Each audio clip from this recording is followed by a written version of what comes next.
अस्सलाम वालेकुम, मैं हूँ आपकी होस्ट जना मी टॉक से एक बार फिर आपके सामने और मेरे साथ हैं हमेशा की तरह इमरान सर।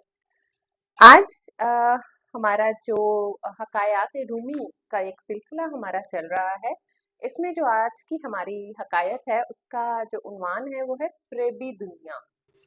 पहले हम हकायत पढ़ते हैं कि इसमें है क्या, उसके बाद इसकी तफसील की जानिब बढ़ते हैं। एक मुल्ला ने सर पर कुल्ला नुमा दस्तार रखी हुई थी। खुद को बड़ा फसीह व बलीग और यतीम खाने का सरपरस्त आला समझता था।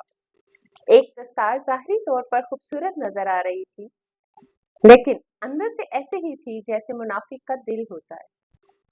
मुल्ला की ये पगड़ी ना थी बल्कि किब्र का एक तलिस्म था जिसमें रौनक भरी हुई थी। दस्तार ऐसी भारी भरकम नजर आती थी जैसे कपड़े के एक बड़े थान से बनाई गई हो। यह पगड़ी लोगों को मरूब करने के लिए बनाई गई थी ताकि लोग उसे बड़ा आलिम और फाजिल समझें। बोसीदा रूई के गाले, पोस्तीन की धज्जियां और बहुत से रंग बिरंगे छोटे छोटे पीस इस कुल्ले वाली दस्तार की बुनियाद थे। एक रोज वो मुल्ला वजनी दस्तार पहने हुए मुंह अंधेरे सुबह सवेरे किसी प्रोग्राम के मुताबिक घर से निकला। दूर से एक चोर ने देखा कि एक कीमती दस्तार वाला चला आ रहा है। जब मुल्ला के करीब आ पहुंचा तो उसने देखा कि पगड़ी बड़ी शानदार है और इसका कपड़ा बड़ा कीमती मालूम होता है। इसके फन ने उसे मजबूर किया कि वो इस कीमती दस्तार पर हाथ डाले। चोर ने झपट कर दस्तार मुल्ला जी के सर से उतार ली। वो दस्तार पकड़कर बाजार की तरफ भागा ताकि उसे बेचकर फायदा हासिल करे। वो खुशी से इस तरह दौड़े जा रहा था कि गोया इसके हाथ सोने की कान लग गई हो। मुल्ला जी ने बड़े तहम्मुल के साथ पुकार कर कहा, ओ मियाँ जाने वाले, पगड़ी खोल कर इसका मुलाहिजा तो कर, ये क्या चीज है। मेरी तरफ से तुझे हलाल है, फिर जी चाहे तो ले जाना। तो उसे जल्दी देख ले, देर करेगा तो वो ज्यादा मायूस होगा। मुल्ला जी की आवाज सुनकर चोर ने भागते हुए पेचो खम खोलने शुरू कर दिए। इसमें से रंग बिरंगे चीथड़े और धज्जियां निकलकर जमीन पर गिरने लगी। इतनी बड़ी दस्तार से सिर्फ एक गज भर कपड़ा इसके हाथ में रह गया। इसमें किसी उस्ताद दर्जी ने फीस भरकर उसे नुमाइशी अमामा बनाया हुआ था। जो चोर ये रंग बिरंगे पीस देखकर हैरान और परेशान हुआ खड़ा रह गया। इस बिखरे हुए गुलिस्तान का मालिक मुल्ला भी चोर के करीब पहुंचा। चोर के हाथ में कीमती कॉटन का वो गज भर जो कपड़ा रह गया था उसने वो भी जमीन पर गुस्से से फेंक दिया और झिल्ला कर कहने लगा, ए यार और मक्कार मुल्ला, तूने एक ऐसा फरेब का जाल बिछा रखा था, मेरी सारी मेहनत अकारत गई। तूने मेरे साथ धोखा क्यों किया?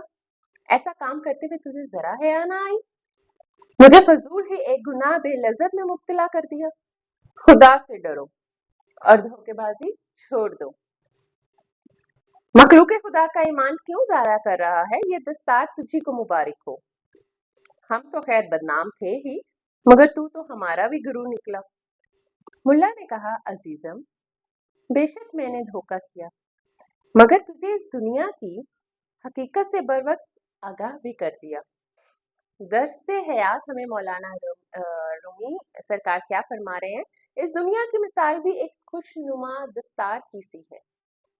बज़ाहिर देखने वाले को ये दुनिया भी बहुत भारी और बेशकीमत नजर आती है, मगर इसके अंदर जो ऐब पोशीदा हैं ये इन्हें नजर नहीं आते। ऐ नौजवान, बहारों की ये दिल फरेबी और सहर अंगेजी ज्यादा देर नहीं रहती। खजां की सर्दी और जर्दी भी जरूर आती है। ऐ सूफी जिनकी वफाओं पे बड़ा नाज था, ऐ सूफी जिनकी वफाओं पे बड़ा नाज था, वो भी हवाओं की तरह रुख बदल गए। जी सर, पूरी हकायत सुनने के बाद आप इसका क्या तज्जिया निकालते हैं या आप इसके बारे में क्या कहते हैं या क्या मैसेज कन्वे करेंगे आप? जी, ये जो मैसेज समझ ये आ रहा है कि दुनिया एक फ़ानी जगह है, वक़्ती हमारे लिए है ये जगह और एक तरीके से हम यहाँ पर एक मुसाफ़िर की हमारी हैसियत है। बिल्कुल। तो हम लोग बहुत जल्दी चीज़ों से अट्रैक्ट हो जाते हैं اور دنیاوی چیزوں سے ہماری رغبت بہت زیادہ ہے، تو وقت گزارنے کے لیے ہر چیز کی ضرورت تو ہے، لیکن بہت زیادہ دل نہیں لگانا چاہیے ان چیزوں سے، کیونکہ یہ دل لگانے کی جگہ نہیں ہے، اور ہمیں آگے کی تیاری کرنی چاہیے، اور یہاں زیادہ سے زیادہ ہمیں یہ سمجھ لینا چاہیے کہ یہ چیزیں ایک دھوکے کی طرح ہے، دنیا ایک دھوکے کی طرح ہی ہے بیسکلی، بالکل تو ایسے ایسا ہی ہے جی، پیغام یہ سمجھ آیا مجھے۔ جگہ جی لگانے کی دنیا نہیں ہے، یہ عبرت کی جا ہے، تماشا نہیں ہے۔ بڑے بڑے جو رہنما گزرے، لیڈر گزرے، سب فنا ہو گئے، خالی ہاتھ گئے ہم۔ All that glitter is not gold, میں ہمیشہ یہ بولتی ہوں، چمکنے والی چیز، ہر چمکنے والی چیز سونا نہیں ہوتی ہے۔